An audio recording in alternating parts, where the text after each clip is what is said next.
Yeah, so, I mean, the event's just a couple of months away now, right? We're getting close. That's right. Yeah, we're getting close. Yeah. 2.5, just under. Yeah, 2.5. Crazy. Final stretch. Yeah. Basically, what can we expect? I know there's some, fantastic bands. The lineup's awesome. I imagine there's some surprises and some cool stuff going on as well. There always is. We do try. Yes. I think bands are your thing. Let's do that way. As far as the cool surprises, let's get the cool surprises out of the way first, shall we? And I think if I told you what the surprises were, kind of isn't a surprise. Yes, anymore. True. So, we just announced on social media that, or hinted that our special guests, which is on the poster at the bottom, yes, with Adam and the Hellcats, could be somebody that is well known and everybody knows who they are. That was subtle, but it should, yes, everybody should know who they are. And I think just a tiny bit of investigation that wouldn't go amiss. Okay.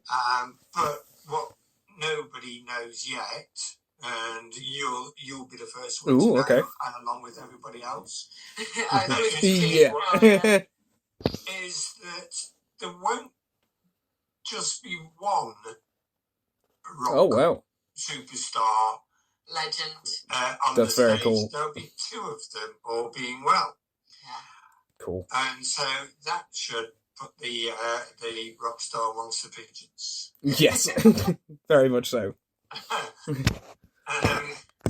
We're very excited, really. That is cool. From the point of view of us, it's a good thing to do for people turning up from the get-go. Yeah, true.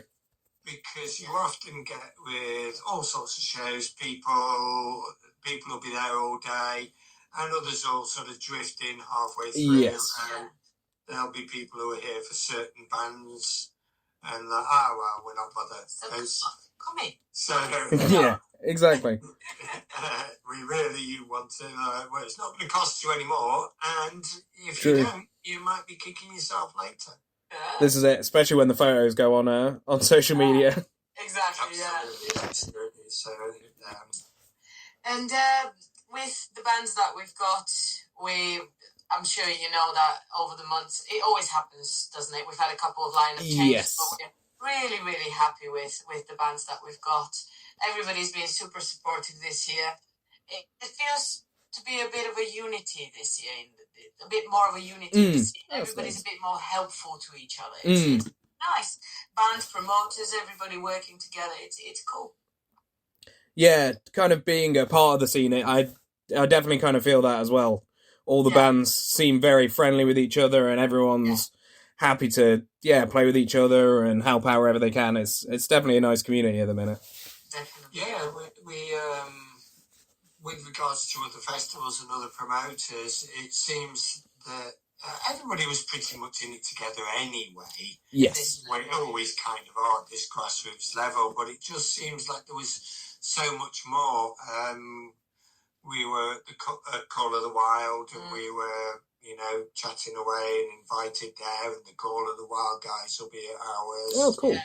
And while we were there, 5 Volt as well. Yeah, the 5 Volt Festival. And while we were there, some guy sat down and chatted to us, and he was the organiser of the Neen Valley Rock Festival. Oh, cool. He said, would you like to put a banner at our festival and come and see us? And we'll do this. That's cool. Like, come on. Yeah, exactly. So it's like just that mutual sort of, cross-promotion, but just mutual understanding, friendship and respect. It just seems to have kicked off this year a lot. It's really good. And, we've been making friends here and there. And definitely. It's been great. Talking to people we haven't spoken to very much up until now. So that is cool. New friends. How about your summer? How's your summer been so far, festivals-wise? Yeah, it's been pretty good. I think I've got another couple coming up. Northants, I think, is the next one that we're heading down to. The lineup just looks great. So we got that. I think we're yeah, obviously coming to you guys. Hella Rock, I think we'll do again this year because they were great last year. Brilliant. Yeah, there's so many these days, but they're all so good. There's this weekend as well. Of course, yeah, that looked really good as well. Yeah, and then soon after is Southfest, I think. Yeah, there's a good amount of good shows and some really good causes as well. Yeah, definitely. I think I saw next week Made of Stone as well. Sadly, a little too far for me to try and get off work, but unfortunately. Yeah. We haven't managed to go to that one yet. I think Made of Stone and Steelhouse are two that we've.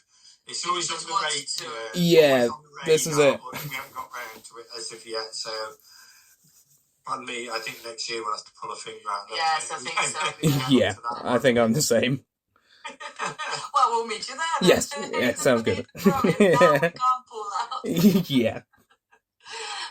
And so you guys have been doing this, the kind of promotion thing for a few years now with Rocking the Bowl and now into Forge. How would you say the kind of scenes changed in that time? Do you approach things a bit differently, I imagine?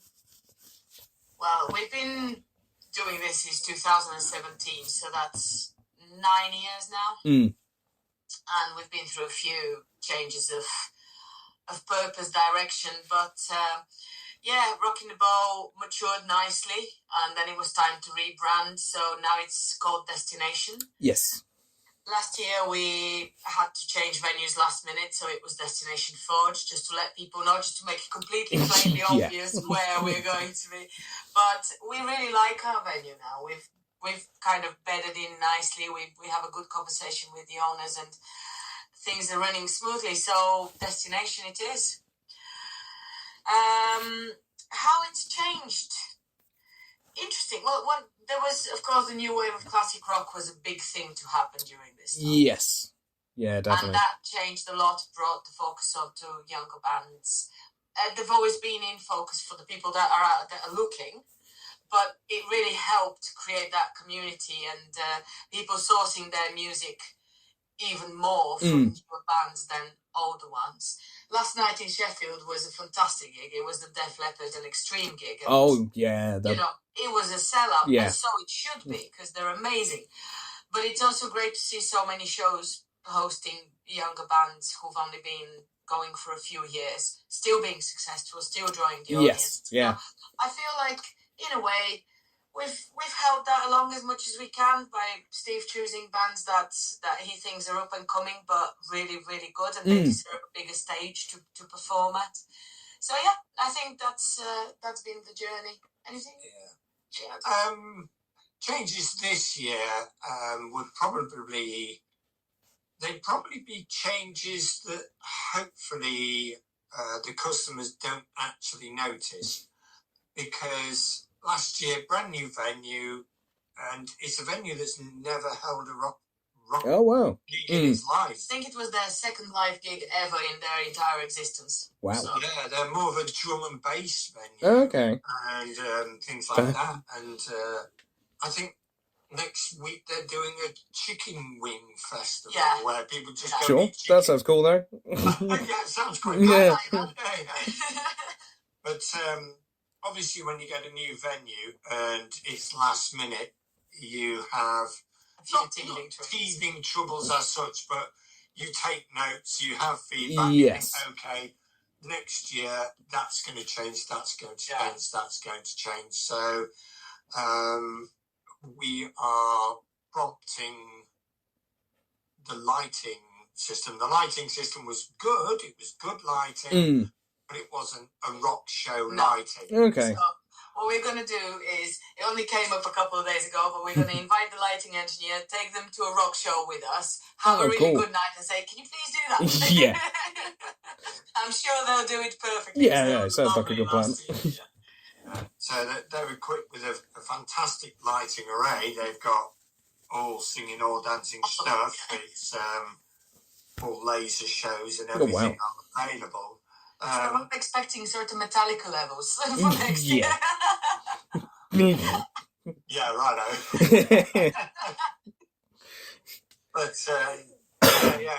The venue is capable of so much more than they showed Yes. showed us first year. So people who were there last year and are coming this year, they can expect much the same, but upgraded. Oh, cool. Upgraded and made a bit more juicy. Yeah. Sounds good. Yeah. Oh, go ahead. No, I was just going to finish off saying that it's really nice to see all the photos online of people going to those great gigs, all of them, and this cohesion in the scene. I think a lot of this competition is not really relevant at this level. No, true. Not really. We're all there because we love the music. None of us can actually play any musical instruments. So seeing that we haven't got any talent, might as well provide a stage to the people that do have the talent. That's fair. Yeah, I mean, my next kind of question was going to be like, what do you make of the current scene? I know you've touched on it by saying that there's all these great up and coming artists and stuff like that. But I mean, I remember the first year I came to Rocking the Bowl, like seeing Florence Black midday kind of thing. So to see where they're at now is crazy. It's cool, isn't it? Yeah. Yeah, it's good to see bands breaking out a little bit and just leveling up. I mean, we were lucky enough. We had those damn crows on the bill, the one that never happened. Yes. Briefly, and then by the time we got the chance to go again, crows were suddenly yes, exactly. I mean, we were lucky enough that they remembered us and they're decent people, so they kept their obligation. Did a corporation gig for us. And, yes, but it was awesome. There's so many bands along the way that we're sort of looking at, and about half a year later, we're looking at them and thinking, there's no way anybody's going to get them for the same price that they got them for last year. Right. Because they're just storming it, and it's really nice to see. It's lovely to see, yeah. And it's going to be interesting to see who will be the next one to sort of just level up a bit. Yeah, I've got a few guesses in my head, but we'll see. And that's why you booked the bands and yeah. Yeah, we were very happy with Chez's success over this, new album release. She's done such a fantastic job. She's worked so bloody hard for it as well. And people have been there for her. They've supported her all the way through, from the pre-sales, from all the intimate meets and greets, to the bigger gigs, to the hopefully headlining shows in the future. And she's cool. Breaking into Europe nicely as well. Sweden seems to be her go-to destination. Yeah, I keep seeing she's popping up on all the festival bills in Europe. Cool. It's cool. So, hopefully she'll really enjoy sharing stage with H.E.A.T, and I think vice versa as well. They've worked together before anyway. Yeah. That would be great. Yeah, definitely want to see at the festival for sure. Yeah. So doubling back to your initial question about the scene and how it is at the moment, it's we've spoken about promoters and the unity, but audiences are still slightly cautious about ticket buying. True. And we all see. I don't want to focus on negatives, but we do see a lot of cancellations at the moment. And I think it's not that people don't want to. They're having to, instead of going to the mall, they're having to choose specifics. Yeah, this is it. Because the money isn't going as far as it used to, and recent events that are nothing to do with us as rock people, just way above our pay grade, is happening all over the world, and suddenly we're 50 quid worse off per weekend. Yeah. How did that happen? People are just making choices. We're quite lucky because we're doing okay. Yeah, we are. And it's when an order comes in and you see a name you recognise and you think, great, I know you. But then when an order comes in and it's a name you don't recognise, you think, now that's interesting. New friend. Yeah. So hopefully it makes a good amount of new friends. Yeah, that's a good way of looking at it as well. Yeah, I think so. It does take time to grow, and I think you have to. it's okay to just have a lineup. I mean, we can look at all the little festivals that are going around, and you look at the lineup, and you're like, well, they're all great. Yeah. They're all great lineups. But I think it's not just the lineup that brings people back again. It's how well you connect with them. And as far as I can see, almost every small festival does the same thing. Us, Sav, SOS. You can see any of us. Rockwitch. Yeah, you can see any of us just sat there with the rest, with everybody else. Yeah, exactly. At a gig with 15 people in it, in some pub in the back end of nowhere. Not in the VIP section. We're not like that. We're not sort of like the big boys where the download people, etc. Andy Copping's very nice, but he doesn't do it anymore. But those sort of people, you'd be lucky to ever see them. Exactly. Yeah. But at this level, I think that personal touch is what people like. Can I say something a bit left wing here? I think left of centre. No, I didn't mean politics. Sorry, second language. Sometimes translation doesn't work. No, I wanted to say about booking agents, because booking agents often have, that they come across as really tough, and it's hard to talk to them, or they won't reply to you, or all of that. This chat happens in the scene. But there are some really, really decent booking agents out there. Very easy to work with, very responsive. So just do your research and work with the people that are nice to work with. And I think the bands know that, and they tend to choose wisely most of the time. Occasionally somebody will be difficult to approach, But as far as we're concerned, we've never really had any serious problems with booking agents, and that's made the journey That's good. Yeah. Easier, because they do get a hard time, Yes. They're just trying to get the best for their band. Yeah, exactly. Sometimes, the price is not right, or there's logistical problems involved. Say if you're bringing a band from abroad, for example, that's very expensive, but worth it under the right contract conditions. Yeah. So, I mean, that was the booking agent. Yeah. I was curious how much of a nightmare it is to book a band like H.E.A.T for a festival like this. Not as much as you would think. I would think with a couple of years, we're not seasoned veterans, so to speak. But after a couple of years under your belt, you start to know what to say and how to approach things. What is a sensible price to go in at, and you also must expect that that's a price where you start negotiations. Exactly, yeah. And if I think if a promoter is too rigid, then the agent will also be quite rigid. Yeah. And so you've got to play around with it. But H.E.A.T was relatively easy, really easy to work with, very professional. Nice. And we've also got Doberman from Italy. Yes. And they were lovely. We just deal with them direct. Oh, nice. And they were up front. They were saying, look, if we come over, we are going to build a little mini tour around you. Yes. Okay with that. And so it's always about openness and honesty. And we always say, look, if you have any other gigs, if you've got other shows, that doesn't mean you can't come to ours. It doesn't mean we're not going to book you. Just let us know, and then we can work with that. Exactly. We can advertise accordingly. Another example of a similar thing was Jess Kane's booking agent, who spoke to Steve and said, look, we are planning to do a gig in Sheffield in June.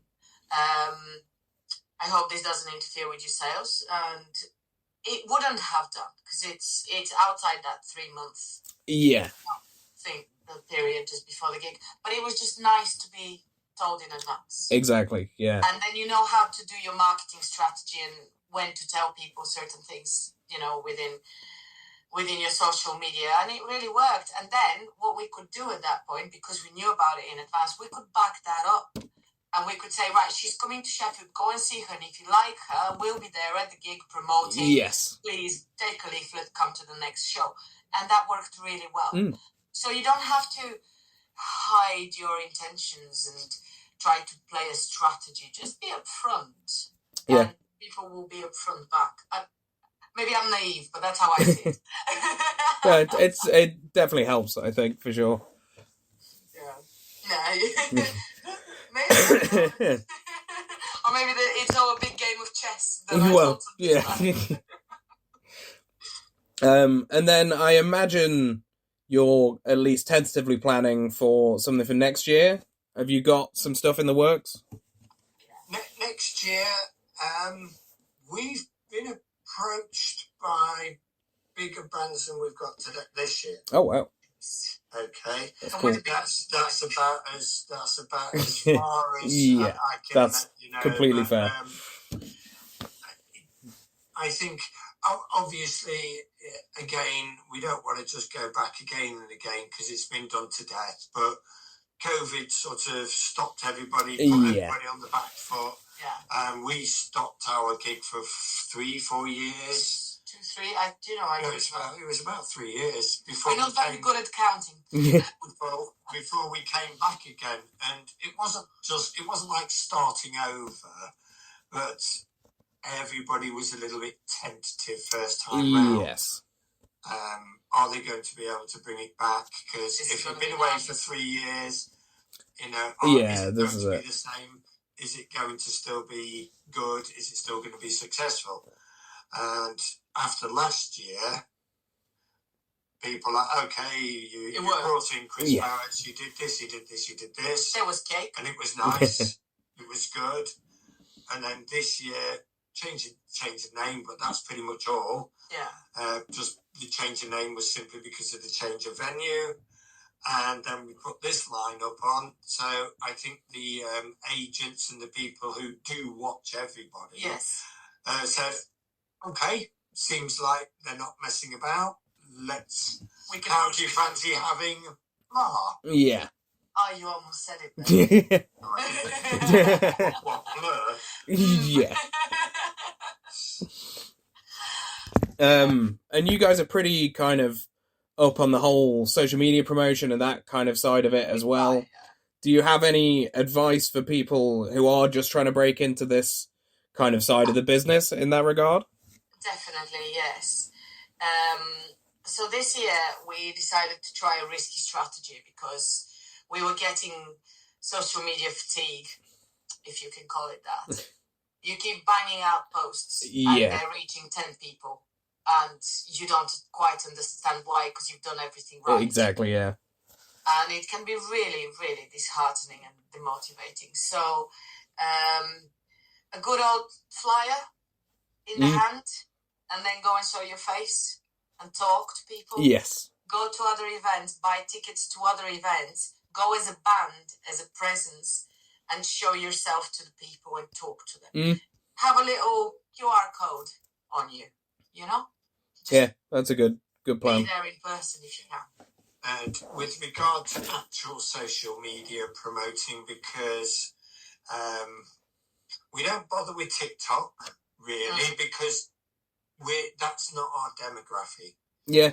We're not going to, you're not going to do that. We do Reels, we do Twitter. We do X, Oh, it's X. Yeah. We do X. We've got a team who does our social media with us. There's 3-4 people in it. Yeah. And the two of us. But with the main thing where most people are is still Facebook, just about Instagram. But one thing for people who are starting out, be not cautious, but just relax a bit. If you've got your poster, your online poster, and you're just banging that out 10 times a day, every single day, it just becomes background noise to people. Yeah, all they do is just they scroll past. It's nothing special. Yeah. So vary your posts. put a bit of thought into it.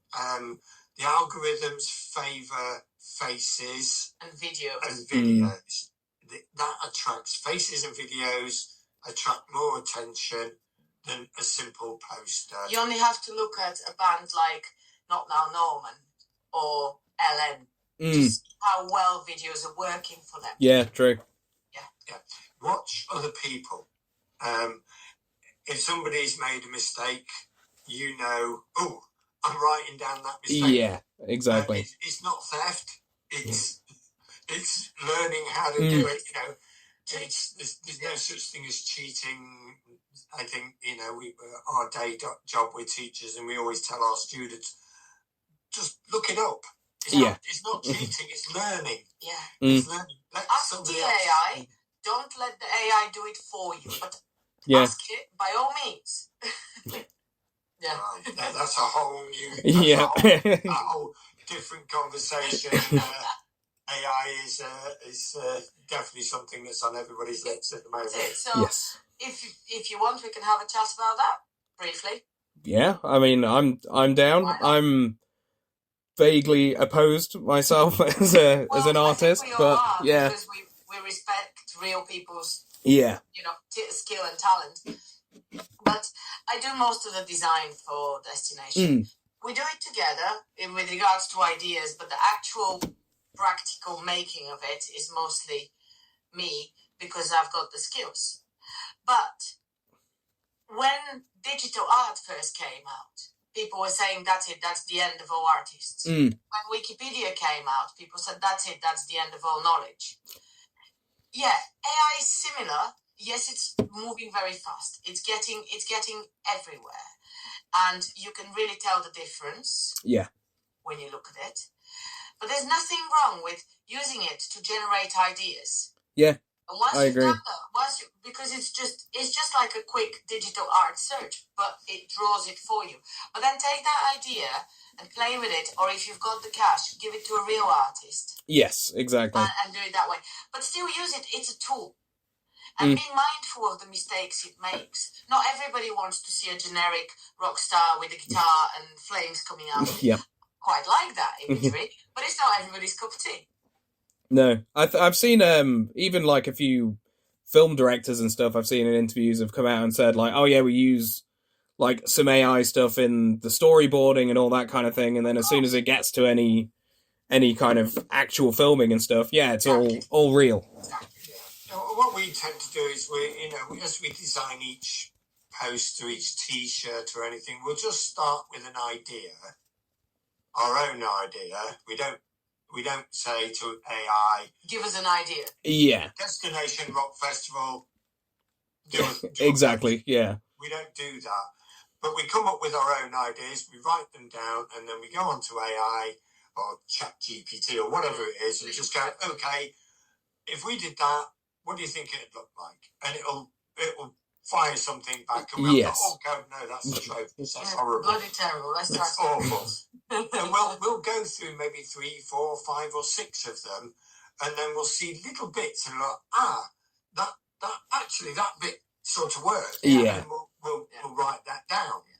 We don't take it and copy it. We'll write it down, and then when we've got all of the things that we put together, we send it, we give it back to AI and said, okay, this, and it'll kick something out, and then we're like, okay, it's kind of what we're looking at, and we're like, do you think that looks good? Yeah, I think that looks good. And is that what's in our heads? Yeah. That's what in your imagination. It's just a way to do spidergrams, really, or to get your thoughts in visuals, to see them if you're not a designer or an artist. Yes, exactly. And then don't copy paste it. When we know what we think looks good enough, then we say, okay, thank you very much, AI. Then we remove it. Yes. And we go and do that. But we basically created it every step. We use AI to show us what it might Before look I like. spend exactly. 2 hours creating it. Instead of having an idea, giving it to an artist, paying an artist the artist fees, which they do deserve. Absolutely. And then it comes back and it's, oh God, no, that's not what Yeah, exactly. Like Like that horrible tattoo that you regret having. Yep. So yeah, that's our point about AI is it's a tool. Use it wisely. Yeah. It's like having melodies and music on your computer and playing with them before you go and meet up with your band and you play exactly. for it. It's the same thing. Mm. So we don't use AI in the traditional sense that occasionally you'll post. In the way that you do see sometimes out and about there, you do see. We don't do that. We use it to generate, to show us what our ideas might look like. Exactly. Yeah, exactly. And then once don't that, see anything wrong with once that. that's been done, yeah. There might be people out there watching who'll tut at us. Yeah. Because of the energy use, yes, we're aware of it. We know it needs cooling. Yeah. But it's better than generating pictures of funny cats. True. Or you in a pirate do. Or just the same gig poster that everywhere else has. Yeah. When you look at our poster, we did it. Yeah. That was exactly. us. We own up. And if there's any spelling mistakes, it was definitely me. Anyway, so that was... Yes. And then as maybe a trickier kind of final question, do you have a dream band that you'd want to book? Whether it's for, the kind of festival that you're doing, or if you've just always wanted to book a big old band, Well, we started off with one idea in 2017 that we both agreed on, that would be our dream booking. And they actually said yes, but we didn't have the money up front. So we couldn't do it. And it was a fair price, but we just couldn't do it. And that was Saxon. Yeah, that would be cool. There's always been... Saxon pretty much got me into the heavier side of music, really. Status Quo was the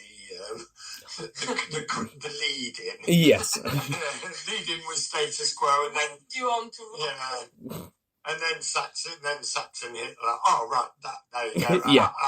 I'm hooked, and so they've always been my go-to band. And when we got into this, it was always the aim to get Saxon. That is, I suppose, that's a realistic aim. Yeah. It's not unrealistic, It'd be easy to shout Metallicas and DCs and things like that and Maidens, but a small chamber concert by AC/DC, instrumental. Yeah. Getting there fast. Yeah. But realistically, Saxon would be it's the always one. been It's always been the one strap. I'll give Skunk Nancy a shout out. That'd be cool as well. It would be amazing. It would be Definitely. amazing. We love and respect all of our bands, and we think they're the best rock stars on the planet for the time that they're on this stage. Yeah. And we want them to just have the best of times. Nice. But yeah, that's all I've got anyway. So thanks for taking some time out to sit and chat. Yeah. Okay. Thank you so much. Thank you ever so much for your time. Appreciate it. No worries. I'm running